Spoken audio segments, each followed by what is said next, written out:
किसान भाइयों सभी को मेरा नमस्कार। मैं रविंद्र सिंह वरिष्ठ सहायक RITDS अलीगढ़। आज मैं अपने सहयोगी शिकारी ओली जी के साथ उपस्थित हूँ। मित्रों, जब हम खेती करते हैं तो उसका सबसे पहला इनपुट होता है सॉइल। तो सॉइल में आजकल मृदा सॉइल ज़मीन भूमि एक ही बात है। अब जब हम लोग खेती करते हैं तो उसमें क्या करते हैं, बहुत ज़्यादा केमिकल्स यूज़ करते हैं, रासायनिक खादें यूज़ करते हैं। तो उसके प्रयोग से क्या हो रहा है, हमारे जो मृदा है उसकी उर्वरता शक्ति बहुत ज़्यादा कम हो गई है, क्योंकि उसमें ह्यूमस की जो मात्रा है वो बहुत कम होती जा रही है due to use of chemical fertilizers. रासायनिक खादों के प्रयोग से, इंसेक्टिसाइड के प्रयोग से जो हमारे भूमि की उर्वरता शक्ति है वो कम होती जा रही है, क्योंकि उसमें ह्यूमस की मात्रा बची नहीं है। कहीं कहीं किसानों के खेत में 0.2, 0.1, 0.3, बस इससे 3 से ज़्यादा तो है ही नहीं, 0.3 से ज़्यादा कहीं भी। तो उस ह्यूमस को बढ़ाने के लिए हम क्या करेंगे, क्या करते हैं, हम जीवामृत का प्रयोग करते हैं। अब जीवामृत बनाते कैसे हैं वो मैं आपको बताऊँगा।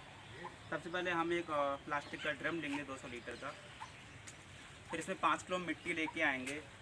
ऐसी जगह से लेके आएंगे जहाँ पर मतलब मानव द्वारा कोई मतलब हरकत ना की गई हो, या मतलब जंगल से लेके आएंगे, या बरगद के पेड़ के नीचे से, या पीपल के पेड़ के नीचे से, जहाँ पर मतलब ज़्यादा छुआछेद ना की गई हो, कोई केमिकल्स प्रयोग ना किए गए हों।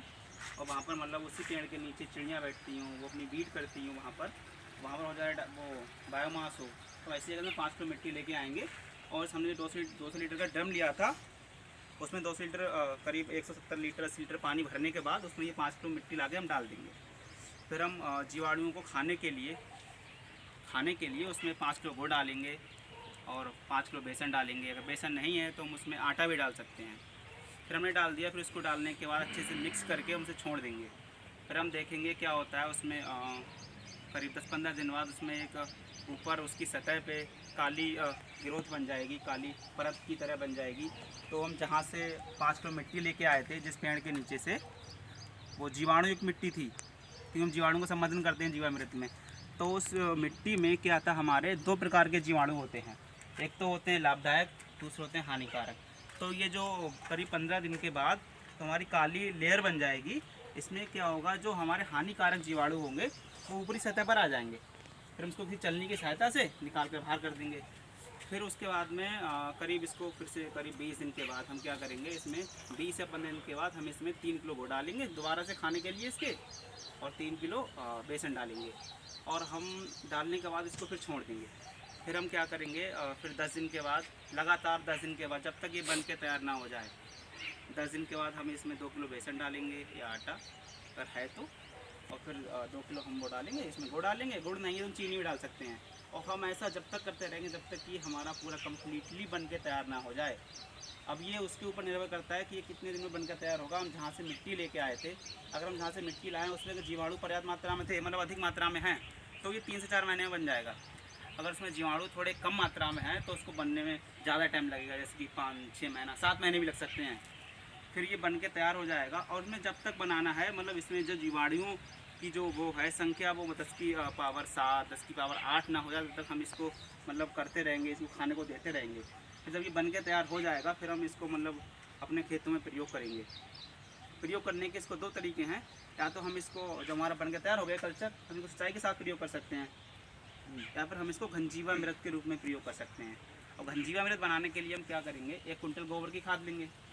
1 कुंटल गोबर की सूखी खाद ले ली हमने। फिर उसमें क्या करेंगे, इससे 20 किलो निकालेंगे। जो हमारे जीवन का कल्चर है, इससे 20 किलो निकालने के बाद उसे मिक्स कर देंगे। फिर इसको 48 घंटे के लिए किसी भी टाट के कट्टे से ढककर छोड़ देंगे। और उसमें छोड़ने के बाद फिर हम जब पलेवा करते हैं, पलेवा करने के बाद जो हमारा खेत में यूँ उठा जाती है, जुताई करने लायक हो जाए, बुवाई से पहले, हम जिसकी गेहूँ बो रहे हैं या धान की ट्रांसप्लांटिंग कर रहे हैं, उससे पहले हम बुवाई से पहले उसकी जुताई करते हैं। लास्ट जुताई के टाइम हम ये डाल देंगे। डालने के बाद तुरंत हम अच्छे से इसको जुताई कर देंगे। फिर हम मतलब ट्रांसप्लांटिंग कर सकते हैं या फिर हम बुवाई कर सकते हैं। तो ऐसा करने से हम क्या करेंगे, मतलब धीरे धीरे प्रयोग करते रहेंगे जीवामृत का। उससे क्या होगा, हमारे जो खेतों में सूक्ष्म जीवाणुओं की संख्या बढ़ेगी। अगर सूक्ष्म जीवाणुओं की संख्या बढ़ेगी तो क्या होगा, वो ह्यूमस को बनाएंगे। क्योंकि सूक्ष्म जीवाणुओं का मेन काम यही है कि वो मतलब हमारे जो खेत में बायोमास पड़ा है, या फिर हमने कोई भी अपशिष्ट पदार्थ पड़े हुए हैं, या फिर हमारी फसल के कोई भी अवशेष छूट जाते हैं, या फिर हम छोड़ देते हैं, या वो जाने जाने में छूट जाएं, तो क्या होता है कि वो मतलब सड़ते नहीं हैं, क्योंकि उनमें जीवाणु है ही नहीं। अगर हम जीवाणु को प्रयोग करते रहेंगे तो क्या होगा, उसमें जीवाणु होंगे, तब उसको खाएंगे और खाने के बाद फिर इसको बायोमास बनाएंगे। बायोमास को मतलब खा लिया, फिर बायोमास से क्या बनेगा, वो ह्यूमस बन जाएगा। फिर हम ऐसा धीरे धीरे करके जब प्रयोग करते रहेंगे तो हमारे जो अभी मृदा में जो हमारे ह्यूमस की मात्रा 0.2 है, 0.25 है, 0.3 है, तो वो बढ़ते बढ़ते जब 0.6 हो जाए, 0.7 हो जाए, 8 हो जाए, फिर एक टाइम ऐसा आएगा 0.8 से 1% के बीच में हो जाएगी, तो हमें केमिकल मतलब किसी रासायनिक खादों का प्रयोग नहीं करना पड़ेगा। और ऐसा करने से क्या होता है, अगर हम जीवामृत का प्रयोग लगातार करते जा रहे हैं तो जो हमारे खेतों में बीमारियों का प्रकोप बहुत कम होता है। स्पेशली जो मतलब भूमि जनित बीमारियां हैं वो तो बहुत ही कम लगती हैं, ना के बराबर लगेंगी ही नहीं। पहली बात तो जहाँ तक लगती नहीं है, भूमि में बीमारियाँ नहीं लगेंगी, थोड़ा बहुत ये आ जाएंगी, एयरबोर्न डिजीज़ हैं या फिर सीड बोर्न डिजीज, वो तो आ जाती हैं। और धीरे धीरे करके ये भी अगर हम करते रहेंगे लगातार जीवामृत का प्रयोग, तो उससे क्या होगा, जो हमारी बीमारियों का प्रकोप है एक दिन ऐसा आएगा बिल्कुल मतलब कम ही हो जाएगा, लगेगा ही नहीं, बीमारियाँ लगी ही ना करेंगी। तो किसान भाई, मैं आपसे अनुरोध करना चाहता हूँ कि आप जो भी ये केमिकल खेती कर रहे हैं, रासायनिक खेती कर रहे हैं, मैकेनाइज्ड फार्मिंग कर रहे हैं, तो आप उसकी तरफ से थोड़ा सा ध्यान हटा के प्राकृतिक खेती की शुरुआत करें। अगर आपके पास 2 हेक्टेयर खेत है तो आप उसमें से सिर्फ 1 एकड़ में पहले प्रारंभ करें, उसका फिर रिजल्ट देखें। धीरे धीरे करके अगर आपको उससे फ़ायदा हो रहा है, फ़ायदा डेफिनेटली होगा किसान मित्रों, तो आप थोड़ा एक पहलू इसकी तरफ बढ़ाएं, कोशिश करें ताकि जो हमारी भूमि की उर्वरता शक्ति बनी रहे। तो किसान भाइयों, आप थोड़ा सा इधर आने का प्रयास करें, मैं आपसे यही अनुरोध करना चाहता हूँ। धन्यवाद।